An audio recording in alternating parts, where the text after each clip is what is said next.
নমস্কার all day ননসেন্সের শ্রোতা বন্ধুরা এবং আজকের জন্য দর্শক বন্ধুরা আবার অনেক দিন পরে ফিরে এলাম মুখোমুখি ননসেন্স সেগমেন্ট নিয়ে। এইবারে প্রশ্ন এটা আসতে পারে যে মুখোমুখি ননসেন্স আবার এত বছর পরে কেন?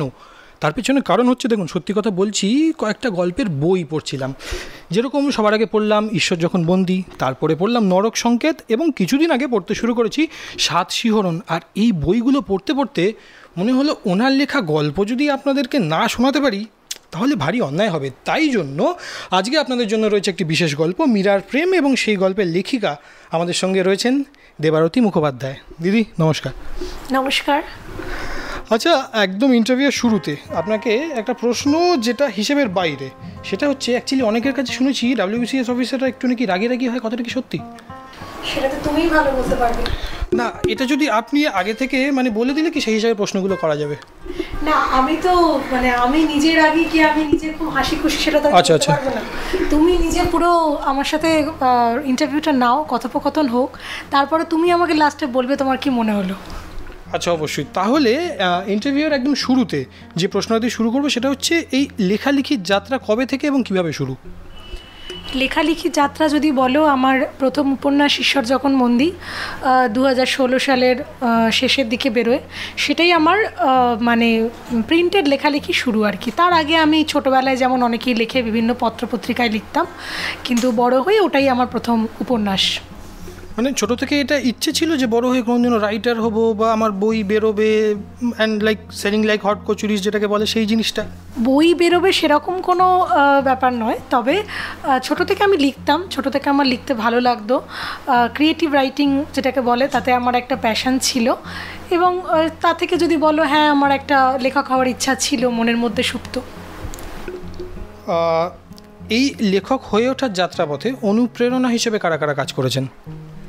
অনুপ্রেরণা হিসেবে অনেকেই কাজ করেছেন। আমার বাবা মা, আমার হাজব্যান্ড, এছাড়া যদি বলো যে আমার সোশ্যাল মিডিয়ায় প্রায় 1 লক্ষের বেশি পাঠক রয়েছেন, যারা আমাকে প্রতিনিয়ত আমার লেখা কেমন হচ্ছে, কি কেমন তাদের পড়ে লাগছে সেটা তারা বলেন।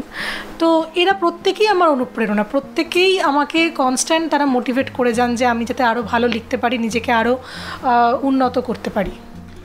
এছাড়া এস্টাবলিশড রাইটারদের মধ্যে কারোর লেখা, যাদের লেখা পড়ে মনে হয়েছে না যদি এদের মতো লিখতে পারতাম? বাংলায় যদি বলো, আমি যাকে আমার গুরুদেব মানিস, তিনি হচ্ছেন সুনীল গঙ্গোপাধ্যায়। সুনীল গঙ্গোপাধ্যায়ের সব ধরনের লেখাই আমার ভীষণ ভালো লাগে, এবং আমি ওনাকে এই পথে আমার শিক্ষক মানি। আচ্ছা, এবারে এই যে এতগুলো বই বেরোলো, আমরা যেগুলো পড়লাম বইমেলাতে গিয়ে, শেষের দিনগুলোতে বেশ কিছু বই পাওয়া যাচ্ছে না, কিন্তু এত কিছুর মাঝে এত সাফল্যের মাঝেও আপনার কাছে আপনার মতে সেরা সাফল্য কোনটা? আমার মনে হয় আমার জীবনে তো এখনও অনেকটা পথ চলা বাকি, সুতরাং সাফল্য কি সেটা বলার মতো এখনও সময় আসেনি। তবে আমার মনে হয় যে কোনো মানুষের জীবনেই সবচেয়ে বড় সাফল্য হচ্ছে নিঃশর্তভাবে মানুষের ভালোবাসা পাওয়া। তো আমি যেন যতদিন আমার কলম চলবে, যতদিন আমার লেখনী শক্তি থাকবে, আমি যেন মানুষের ভালোবাসা পেতে পারি, সেটাই আমার কাছে সাফল্যের সবথেকে বড় সংজ্ঞা। আচ্ছা, তাহলে শ্রোতা বন্ধুরা, এই জিনিসটা হচ্ছে একটা বিশেষ কথা যেটা দিদি বললেন, অর্থাৎ দেখুন অনেক সাফল্যের কথা উনি বলতে পারতেন, কিন্তু এত কিছু না বলে যেই কথাটা ওনার থেকে শুনতে পেলাম, এটা থেকে একটা জিনিস স্পষ্ট যে দিদি কিন্তু খুব ইন্টারেস্টিং পার্সোনালিটি, এবং সেই কারণে জেনে নেব যে আপনার কোনো ইন্টারেস্টিং হবি আছে কি? ইন্টারেস্টিং হবি বলতে অনেক আছে, কতগুলো তুমি জানতে চাও? একটু অদ্ভুত, যেগুলো লোকে করে না, যেমন গাছ লাগানো, স্ট্যাম্প কালেকশন, এইসব নয়, একটু অদ্ভুত কিছু। অদ্ভুত কিছু বলতে আমি অবসর সময় বেহালা বাজাই। বেহালা বাজানোটা আমার একটা শখ বলতে পারো। আমার ভায়োলিন রয়েছে, আর বেহালাটা এখানে যদি সম্ভব হয় একবার দর্শকদের জন্য। আর এছাড়া আমি ঘুরতে প্রচণ্ড ভালোবাসি। ঘুরতে এখনই তুমি বলবে যে ঘুরতে ভালোবাসাটা কী এমন ব্যাপার, বিশেষত বাঙালি মাত্রই ভ্রমণ বিলাসী হন, তো পায়ের তলা সর্ষের মতো ঘুরতে অনেকেই ভালোবাসেন, কিন্তু আমার ঘুরতে যাওয়াটা এমন ধরনের যে তাই নিয়ে বাড়িতে রীতিমতো গৃহযুদ্ধ লেগে যায়। সেটা হচ্ছে আমি দুমদাম যখন যেখানে মনে হয় ঘুরতে চলে যাই, কখনো একা, কখনো পরিবারের সাথে। এরকমও হয়েছে যে ব্যাংকে ফিক্সড ডিপোজিট তুলে ভেঙে আমি ইউরোপ ঘুরতে চলে গেছি, কিংবা ধরো কোনো দিন আমি অফিস বেরোলাম, অফিস বেরিয়ে আমি অফিস যাওয়ার গাড়িতে উঠলাম বা উঠে আমার মনে হলো আজকে অফিস যাব না, আমি সারা কলকাতা ঘুরতে বেরিয়ে গেলাম, কি একটা কোনো একটা অখ্যাত গ্রামে চলে গেলাম। এটা বলতে পারো আমার খুব ভালো লাগে, যেটা এক্সপ্লোর করতে। এইবারে একটা প্রশ্ন, যেটা আপনার গল্পগুলো পড়ে মনে হয়েছে যে রুদ্র আর প্রিয়মের সঙ্গে দেবারতী মুখোপাধ্যায়ের মিল কতটা? না, কোনো মিলই নেই। এই প্রশ্নটা আমার মানে সাক্ষাৎকার হলেই এটা একটা অবশ্যম্ভাবী প্রশ্ন হয়ে দাঁড়িয়েছে, কিন্তু কোনো মিলই নেই। আমি আমার মতো, রুদ্রাণীর মতো। আমি রুদ্র বা রুদ্রাণীকে আমি একটা সাধারণ সেন্সেবল নাগরিক হিসেবে প্রতিষ্ঠা করতে চেয়েছি, যে একটা পাশের বাড়ির মেয়ের মতো ইমেজ, কিন্তু একটা দায়িত্বশীল নাগরিকের মতো তার যে কাজকর্ম সে করে সেটা যে কেউই করতে পারেন যদি তার দেশের প্রতি, সমাজের প্রতি কোনো দায়বদ্ধতা থাকে। কিন্তু ব্যক্তিগত স্তরে কোনো মিল আছে বলে আমি মনে করি না। আচ্ছা, আপনার পার্সোনালি রহস্য গল্প লিখতে কি বেশি ভালো লাগে? না, সেরকম কোনো ব্যাপার না, কিন্তু কাকতালীয়ভাবে পাঠক আমার কাছ থেকে রহস্য গল্প বেশি চান। তার কারণ আমি লেখা শুরুই করেছি রহস্য উপন্যাস দিয়ে, এবং তারপরে আমার বড় বড় যে কটি উপন্যাস বেরিয়েছে তার মধ্যে প্রেমের বা সামাজিক উপন্যাস বেরোলেও রহস্য উপন্যাস আমার একটা নিয়মিত লেখা হয়েই যায়, বিভিন্ন পত্রপত্রিকা বা পুজো বার্ষিকী বা বই হিসেবে বেরোনো। সেজন্য পাঠক বেশি চান, কিন্তু আমার লিখতে ভালো লাগে ঐতিহাসিক উপন্যাস। ইতিহাসের ওপর বেস করে তৎকালীন সমাজ, তৎকালীন মানুষজন, মানে তার উপর নির্ভর করে আমার উপন্যাস লিখতে বেশি ভালো লাগে। মানে ঐতিহাসিক উপন্যাসে আমরা দেখেছি একটা সুন্দর সিনেম্যাটিক ইউনিভার্স ক্রিয়েট করা যায়, এবং সেটা কমপ্লিটলি একটা ডিফারেন্ট ওয়ার্ল্ড। তো আপনার মতে বাংলা সাহিত্যের এমন কোনো গল্প বা উপন্যাস যেটা নিয়ে সুন্দর সিনেমা হতে পারতো কিন্তু এখনো হয়নি? মানে কি আমার লেখা বলছো? না, এমনি ওভারঅল বাংলা সাহিত্যে। ওভারঅল বাংলা সাহিত্যে যদি শ্রেষ্ঠ ঐতিহাসিক উপন্যাস বলো, তাহলে আমি সুনীল গঙ্গোপাধ্যায়ের সেই সময় প্রথম আলো পূর্ব পশ্চিমকে রাখবো। কারণ ওগুলো শুধুই ঐতিহাসিক উপন্যাস না, ওগুলো একটা করে সমাজের দলিল বলা যেতে পারে। তখনকার সমাজ ব্যবস্থা বা কিছুদিন আগে ঊনবিংশ শতাব্দীর বাঙালি, আমার মনে হয় যে বাংলা ভাষাকে ভালোবাসে, সে যে যিনি ওই তিনটে উপন্যাস পড়েননি তিনি বাঙালিকে ঠিকমতো চেনেননি, এবং এই শুধুমাত্র এই তিনটে উপন্যাসের জন্যই ওনার কাছে সমস্ত বাঙালির ঋণী থাকা উচিত। এবার এই তিনটে নিয়ে বড় পর্দা বা ছোট পর্দায় অবশ্যই দেখতে ইচ্ছা হয়, কিন্তু তারপর ভাবি যে এত বিশাল ব্যাপ্তি এই উপন্যাসগুলো, যে সেটাকে ঠিকমতো চলচ্চিত্রায়ন না করলে, যদি জিনিসটা আমাদের আশার সঙ্গে বা এক্সপেকটেশনের সঙ্গে না মেলে, তো তার থেকে আমার মনে হয় যে বইয়ের পাতায় পড়াই ভালো। এই লাইনটা ধরেই পরের প্রশ্নে যাব, যে সিনেমা বা শ্রুতি নাটক যখন কোনো গল্প থেকে হচ্ছে, তো আপনার মতে সেটা কি মানুষকে বইয়ের কাছে নিয়ে যায় নাকি আরও দূরে সরিয়ে নিয়ে যেতে পারে? না, দূরে নিয়ে যাওয়ার তো কোনো প্রশ্ন নেই। যুগ বদলাচ্ছে, বিভিন্ন রকম ভার্সন আসছে। যিনি কোনো একটি গল্প, বিভূতিভূষণ বা শরদিন্দু বন্দ্যোপাধ্যায় বা আমি যদি বিদেশি সাহিত্যে বলি স্যার আর্থার কোনান ডয়েল, কোনো মানুষের, কোনো বিখ্যাত লেখকের কোনো গল্প ধরা যাক তিনি পড়েননি, তিনি যদি সেটাকে অডিও মাধ্যমে গল্প হিসেবে শোনেন বা দেখেন, তা থেকে তিনি যদি সেই সাহিত্যের রসটা আস্বাদন করতে পারেন, এটা তো আমি খারাপ কিছু দেখি না। যেমন আগেকার দিনে যাত্রাপালা হতো, তারপর নাটক হয়েছে, তারপর থিয়েটার, এখন সেটা সিনেমা। তেমনি বইয়েরও বিভিন্ন ভার্সন আছে। আগে তালপাতায় লেখা হতো, পুঁথিতে লেখা হতো, তারপর কাগজে, এখন সেটা ইবুকে এসছে। তেমনি প্ল্যাটফর্মগুলোও যদি আপগ্রেডেড হয়, আসল প্রধান উদ্দেশ্য হওয়া উচিত যে সাহিত্যকে মানুষের কাছে পৌঁছে দেওয়া।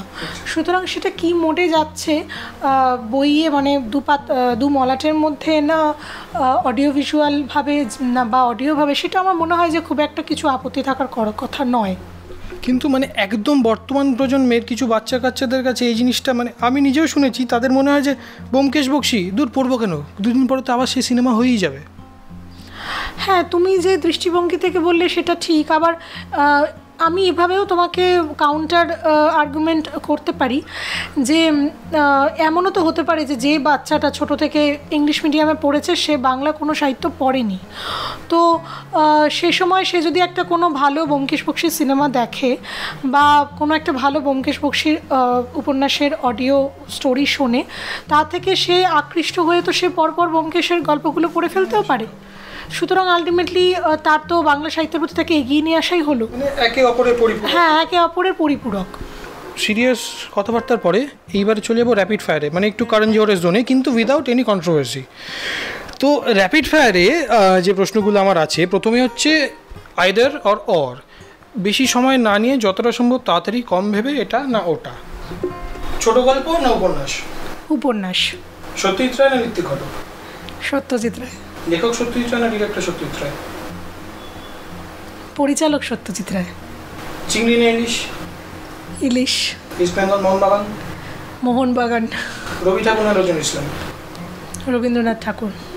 গান্ধীজি না সুভাষ বোস? সুভাষ বসু। সিনেমা না থিয়েটার? থিয়েটার। পাকিস্তানের সাথে ক্রিকেট, ইয়েস নো? না। তাতে কি আপনার মনে হয় আদৌ টেরোরিজম বন্ধ হবে? না, টেরোরিজম বন্ধ হবে না, কিন্তু তবু আমার মনে হয় এই বার্তাটা পৌঁছানো দরকার যে কোনো রকম ভালো বা খারাপ কোনো কাজেই তাদের সাথে কোনো রকম সৌহার্দ্যপূর্ণ সম্পর্ক অনেক রাখা হয়েছে, এবার সেটার মনে হয় মাত্রা ছাড়িয়েছে। সুতরাং সব দিক থেকে বয়কট করাটাই আমার মনে হয় ঠিক হবে। তাতে সন্ত্রাসবাদের সাথে হয়তো কোনো সম্পর্ক নেই, কিন্তু অ্যাটলিস্ট তাতে আমাদের মানে তাদেরকে পুরোপুরি বর্জন করাটা উচিত। ওকে, আচ্ছা, এইবারে আপনার লেখা নিয়ে যদি সিনেমা হয় তাহলে দুটো গল্পের নাম বলবো, সেখানে আপনি কাকে কাকে পর্দায় দেখতে পছন্দ করবেন? মীরার প্রেম প্রধান চরিত্রে? মানে বাংলায় বলছো? আপনি যে কোনো বলতে পারেন, কিন্তু এই সময় এই সময়ের ভাবে কি করে বলবো? মীরার প্রেমে বিশেষ করে অভিনেত্রীর চরিত্রটা বেশি গুরুত্বপূর্ণ। সায়নী ঘোষ। বাংলায়? আচ্ছা, হিন্দিতে হলে আলিয়া ভাটের চান্স আছে কি? হ্যাঁ, কেন নয়। ডিরেক্টর কে হলে ভালো হতে পারে বাংলায়? বিরসা দাশগুপ্ত। আচ্ছা, আর ঈশ্বর যখন বন্দী?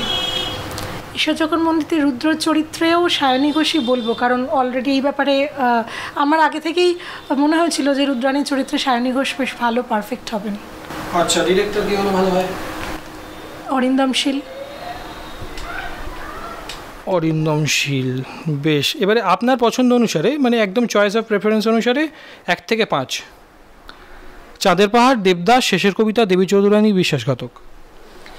বিশ্বাসঘাতক তো প্রথমেই, তারপর চাঁদের পাহাড়, তারপর দেবী চৌধুরানী। বাকি দুটো কি বললে? শেষের কবিতা, দেবদাস। শেষের কবিতা, তারপরে দেবদাস। চাঁদের পাহাড় আপনি গেছিলেন হলে দেখতে? হ্যাঁ, চাঁদের পাহাড় গিয়েছিলাম। খানিকটা ডিমোরালাইজড? না, প্রত্যেকের মতো করে নিজস্ব, আমার মনে হয় যে উপন্যাসটা পড়ে একরকম অনুভূতি হয়েছে, সিনেমাটা দেখেও যে চাঁদের পাহাড় দেখে আমার ভালোই লেগেছিল, খারাপ কিছু লাগেনি। কিন্তু তারপর থেকে মানে নানা রকম বইয়ের দোকানে চাঁদের পাহাড় বইয়ের প্রচ্ছদে দেবের ছবি, ব্যাপারটা কিরম ভাবে? এটা খুবই, আসলে এটা হচ্ছে যে সমস্ত প্রকাশকরা এটা করেছেন তারা কেউই মানে একদম মানে যারা পুরোপুরি বাণিজ্যিক লেভেলে বইকে দেখতে চান, বই যাদের কাছে শুধুই একটা বাণিজ্য, তাদের কাছে কোনো বইয়ের কোনো আর্টিস্টিক ভ্যালু নেই, ওটাও একদমই মানে বাজে জিনিস, ওটা একদমই পছন্দের নয়। কারণ চাঁদের পাহাড়ে যে নিজস্ব যে প্রচ্ছদ বা লেখা বা কল্পনা সেগুলো, সেটা একদমই মানে ওটা করার কোনো যুক্তিই নেই। মানে যদি সিনেমা হয় তাহলে আপনি কি চাইবেন যে এরপরে ঈশ্বর যখন বন্দি রিলিজ হবে তাতে সায়নী ঘোষের ছবি থাকবে? না না, থাকাই ভালো। চাইবো না। না, তার কারণ হচ্ছে যে যে কোনো উপন্যাস পড়ার সময় মানে লেখকের যেটা মেন প্রধান উদ্দেশ্য থাকে যে পাঠক যাতে পড়তে পড়তে চরিত্রগুলোর ছবিটা মনের মধ্যে কল্পনা করতে পারে। সেখানে আগে থেকেই যদি একটা মানে রিয়েল ক্যারেক্টারের ছবি দিয়ে দেওয়া হয় তাহলে তাদের তো কল্পনার সঙ্গে সেটার একটা মানে কল্পনার সাথে বাস্তবের একটা টাসেল চলবে না। বেশ, আবার ফিরে আসছি র্যাপিড ফায়ারে। এবারে 5টা Bangla cinema: Gupi Bagha, Pather Panchali, Saptapadi, Mouchak, Basanta Bilap. Choice of preference? Goopy Gyne Bagha Byne, Basanta Bilap, Mouchak, বাকি দুটো সপ্তপদী, পথের পাঁচালী। পথের পাঁচালী, সপ্তপদী। এবারে হিরো: প্রসেনজিৎ, উত্তম কুমার, মহানায়ক দেব, সৌমিত্র চট্টোপাধ্যায়, জিৎ। উত্তম কুমার, সৌমিত্র চট্টোপাধ্যায়, প্রসেনজিৎ, দেব, জিৎ। বেশ বেশ বেশ বেশ। তো দেবের যারা যারা ফ্যান আছে তাদেরকে বলে রাখছি, পাগলু কিন্তু 4-এ আছে, 5-এ নেই। সো রাগ করবেন না, চ্যানেলটাকে ফলো করবেন, সাবস্ক্রাইব করবেন। এর পরের প্রশ্ন: আপনার সমসাময়িক রাইটারদের মধ্যে কার লেখা খুব ভালো লাগে? সমসাময়িক লেখকদের মধ্যে যদি বলেন, আমি এখনকার মধ্যে বলবো বিনোদ ঘোষালদা, হিমাদ্রি কিশোর দাশগুপ্ত। এছাড়া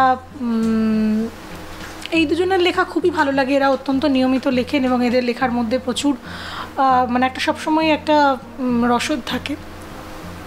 এই দুজনের নামই করবো, মানে একদম নতুন জেনারেশনের আর কি। বেশ, এবার পরের প্রশ্ন হচ্ছে যে লেখালেখির জগতে আপনার কাছে কোনটা বেশি গুরুত্বপূর্ণ, ক্রিটিক্যাল অ্যাক্লেম নাকি কমার্শিয়াল সাকসেস? দুটোই। তার কারণ কমার্শিয়াল সাকসেস বলতে বোঝায় পাঠকের কাছে কতটা পৌঁছতে পারছি। কারণ কমার্শিয়ালাইজেশন কোনো জিনিস বাণিজ্যিকরণ তখনই হবে যে প্রকাশকও তো উনি তো ব্যবসা করতে এসেছেন। যদি আমার লেখাটা ভীষণ ক্রিটিক্যালি অ্যাক্লেমড হলো অথচ পাঠকের কাছে উপভোগ্য হলো না, সেক্ষেত্রে তো প্রকাশক তার যদি বই বিক্রি না হয়, তিনি যদি মানে ইনভেস্টমেন্টটাকে না ঘরের টাকা যদি না ফেরত নিয়ে যেতে পারেন, তিনি আর পরের বইটা করবেন না। সুতরাং বই পড়া থেকে একজন প্রকাশক বিদায় নেবেন। সুতরাং কমার্শিয়াল সাকসেসটাও যেমন ইম্পর্টেন্ট, ক্রিটিক্যালি অ্যাক্লেমটা আরও অবশ্যই ইম্পর্টেন্ট। কারণ সমালোচনা না হলে আমি নিজেকে পরবর্তীকালে শুধরবো কী করে বা ঋদ্ধ করবো কী করে। এবং প্রত্যেকটা মানুষেরই তো লেখার বা যে কোনো চর্চার একটা ক্রমাগত উন্নয়ন দরকার। তো তার জন্য ক্রিটিক্যাল অ্যানালাইসিসটা ভীষণ জরুরি। তো আমার মনে হয় দুটোই দরকার। তাহলে মানে আপনি আপনার লেখার সমালোচনা বা রিজেকশন এটাকে কীভাবে হ্যান্ডেল করেন? মানে কেউ কখনো বললে এটা খুব বাজে হয়েছে, এরকমও তো অনেক লোকে রিয়াকশান দেয়, তো এইগুলো কীভাবে নেন? আমি অত্যন্ত এটাকে কি বলবো, আমি এটাকে একদম নর্মালভাবেই নিই এবং চেষ্টা করি সেই পাঠকের, কারণ একজন পাঠকের ভালো না লাগা মানেও সেটাও কিন্তু এক ধরনের ব্যর্থতা। তো আমি চেষ্টা করি তার সঙ্গে যতটা সম্ভব তাকে যদি প্রত্যুত্তরে জিজ্ঞাসা করার যে কোন জিনিসটা আপনার ভালো লাগলো না বা কেন ভালো লাগলো না যদি বলেন, এবং চেষ্টা করি ওনার যেটা উনি যদি বলেন যে আমার এই জায়গাটা ঠিক ভালো লাগেনি, সেটা পরবর্তী লেখায় আমি চেষ্টা করি যে সেটাকে কাটিয়ে উঠতে। সুতরাং নেগেটিভ সমালোচনা বা এটা আমি যথেষ্ট ঠিকভাবেই নিই, আমার কোনো কিছু তাতে মনে হয় না। মানে কখনোই আমির খানের সিনেমার মতো ডায়লগ দিতে ইচ্ছা করেনি যে পছন্দ হয় তো লাইক করো, না পছন্দ হয় তো টেস্ট বদলো? না, সেটা তো না, সেরকম ব্যাপার নয়। কারণ আমার কাছে মনে হয় পাঠকই শেষ কথা বলে। যে কোনো বই, যে কোনো সাহিত্যের ক্ষেত্রে পাঠকই শেষ কথা বলে। সুতরাং কেউ যদি বলেন যে আপনার লেখা ভালো লাগেনি বা আমি লেখাটা পড়ে হতাশ হলাম, আমি তখন তাকে জিজ্ঞাসা জানতে চেষ্টা করি যে কোন কোন অ্যাসপেক্টগুলো তার ভালো লাগেনি। সুতরাং ওটা আমার কখনো মনে হয় না। আচ্ছা, হঠাৎ করে যদি কেউ ঘোষণা করেন যে WBCS অফিসারদের ইনকাম সোর্স চাকরি ছাড়া আর কিছু হতে পারবে না, তাহলেও কি তখন লেখা ছেড়ে দেবেন না বিনামূল্যে লিখবেন? না, বিনামূল্যে তো আমি অনেকই লিখি, মূল্য বন্ধ, খালি ফেসবুকে বই ছাপানোই যাবে না বলছেন? হ্যাঁ, তো আমি তো সোশ্যাল মিডিয়ায় প্রচুর লিখি। খুব সম্প্রতি আমার একটা পুরো ধারাবাহিক উপন্যাস, নতুন উপন্যাস, সেটা আমি শুধুমাত্র সোশ্যাল মিডিয়ার পাঠকদের জন্যই লিখব। আর আমার মনে হয় যে আমার চাকরি থেকে আমার যথেষ্ট ভালো তাতে গ্রাসাচ্ছাদন চলে যায়। সুতরাং ওটা কোনো ফ্যাক্টর নয়। আমি এমনিতে আগেও যখন আমি ব্যাংকে ছিলাম বা অনেক দিন থেকেই আমি সরকারি চাকরির জন্য এমনি বিনামূল্যে আমি পড়াই বা চেষ্টা করি মানুষকে সাহায্য করতে। সুতরাং এটাও তেমনই, পড়ানোটাও যেমন একটা প্যাশন, তেমনি লেখাটাও প্যাশন। হ্যাঁ, এটা ঠিক বলতে তুমি যেটা বলতে পারো যে বই হিসেবে বেরোলে কি হয়, অনেক প্রত্যন্ত পাঠক যারা ফেসবুকে বা সোশ্যাল মিডিয়ায় নেই, যারা ইলেকট্রনিক এক্সিস্টেন্স যাদের নেই, ধরো কোনো মালদার কোনো প্রত্যন্ত গ্রামের কোনো স্কুলের একটি ছাত্র যে শুধুমাত্র মাসে একটি ম্যাগাজিন কেনে, মাসে একটি পত্রিকা কেনে, কি সে কোনো পুজো সংখ্যা কেনে, তার কাছে আমার লেখা হয়তো পৌঁছবে না। কিন্তু এছাড়া আমার মনে হয় যে আমার লেখার তাতে কোনো কিছু কমবে। বেশ, তাহলে ব্যাংকের জবের কথা যখন উঠলো, তাহলে একটা মজার প্রশ্ন করি যে যখন আপনি ব্যাংকে জব করছিলেন, নোটবন্দি কি সেই সময়ই? হ্যাঁ, আমি তখন নোটবন্দি যখন হয় সে সময় আমি নোটবন্দি যেদিনকে অ্যানাউন্স করেন প্রধানমন্ত্রী, তখন আমি মুসৌরি বেড়াতে গিয়েছিলাম। সেখানে গিয়ে রাতে শুনি, তার 2-3 দিন বাদে আমি বাড়ি ফিরে আসি। এসে তো তখন সাংঘাতিক অবস্থা।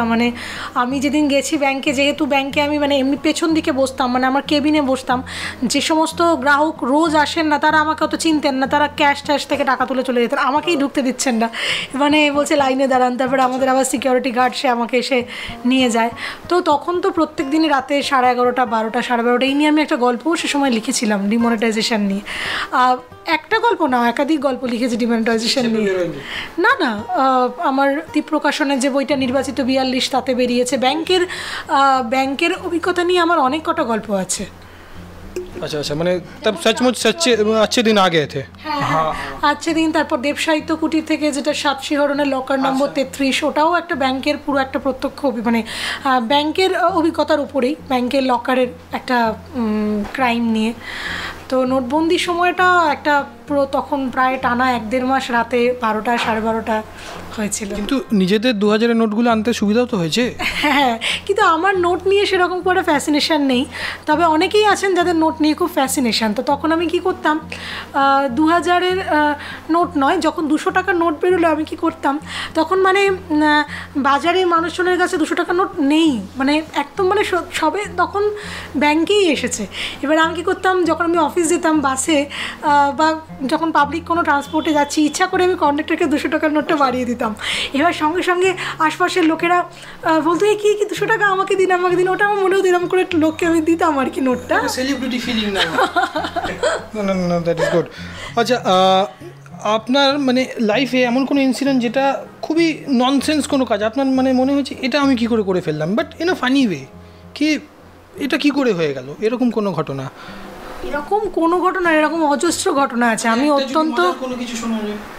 আমি এমনি প্রচণ্ড হটকারী, দুমদাম কাজ করি, পরে সেটা নিয়ে ভাবি যে এটা কেন করলাম।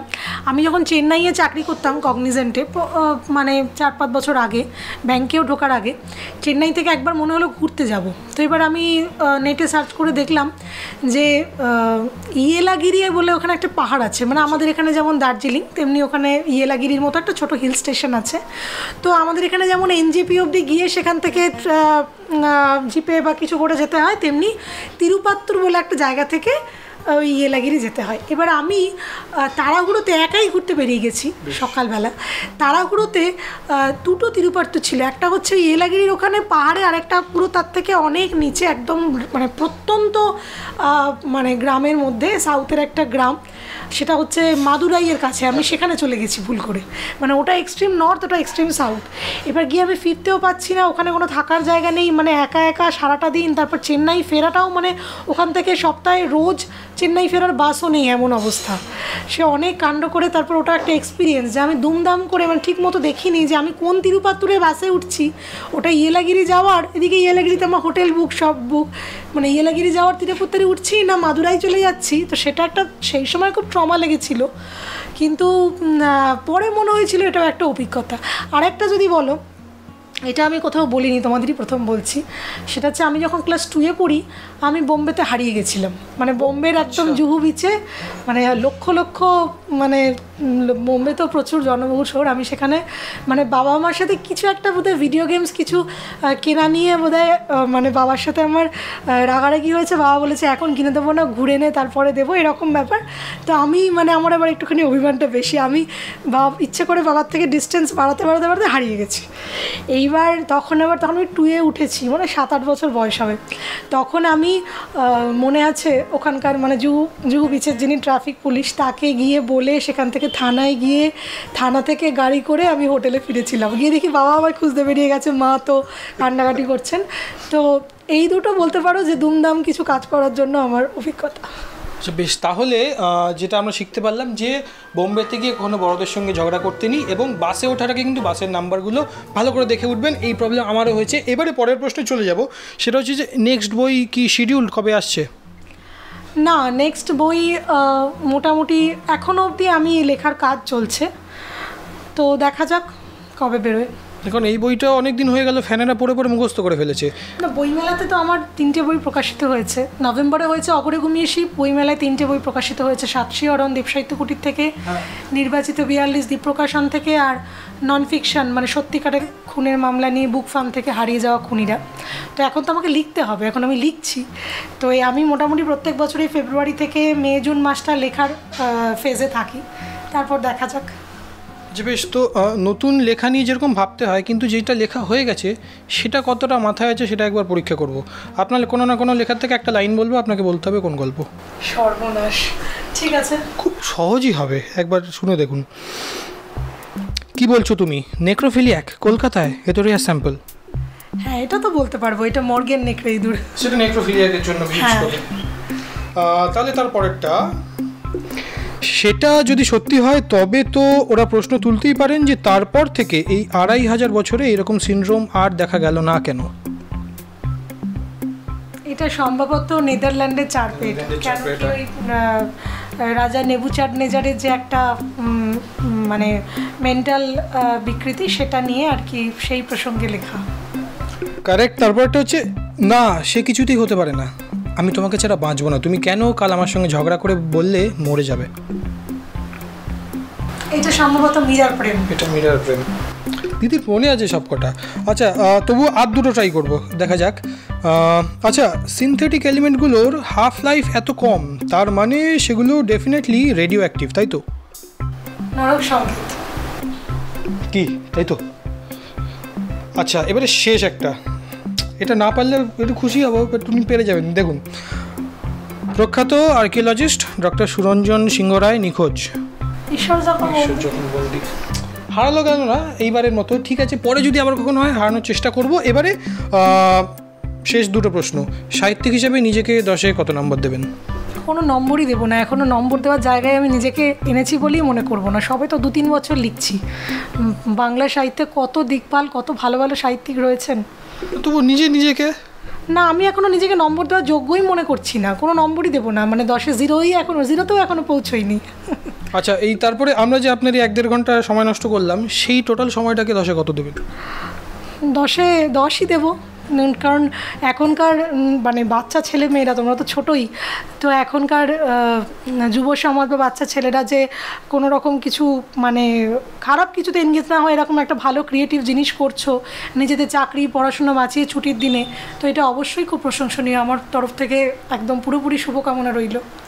Thank you. তাহলে আজকের মতো ইন্টারভিউ এখানেই শেষ। এতক্ষণ কথা বলে নিলাম দেবারতী মুখোপাধ্যায়ের সঙ্গে ছিলাম আমি স্বরূপ মুখোপাধ্যায়। আমি স্বরূপ বলি, বাট দিদি আছেন বলে মুখোপাধ্যায়টা বললাম। আমাদের চ্যানেলটা দেখবেন, ভিডিওটা আপনাদের ভালো লাগবে, সাবস্ক্রাইব করবেন, লাইক করবেন, শেয়ার করবেন। আর তার আগে শুনুন, ভিডিওটাকে আধার কার্ডের সঙ্গে লিঙ্ক করতে ভুলবেন না কিন্তু। আমরা দিদি 1.5 ঘন্টা সময় নষ্ট করেছি, কোল্ড ড্রিঙ্ক ধ্বংস করেছি, নাড়ু ধ্বংস করেছি, এবার কফি ধ্বংস করবো। আমরা যাবো একটু পরে, আপনারা শুনতে থাকুন অল ডে ননসেন্স, ফিরে আসবো খুব তাড়াতাড়ি।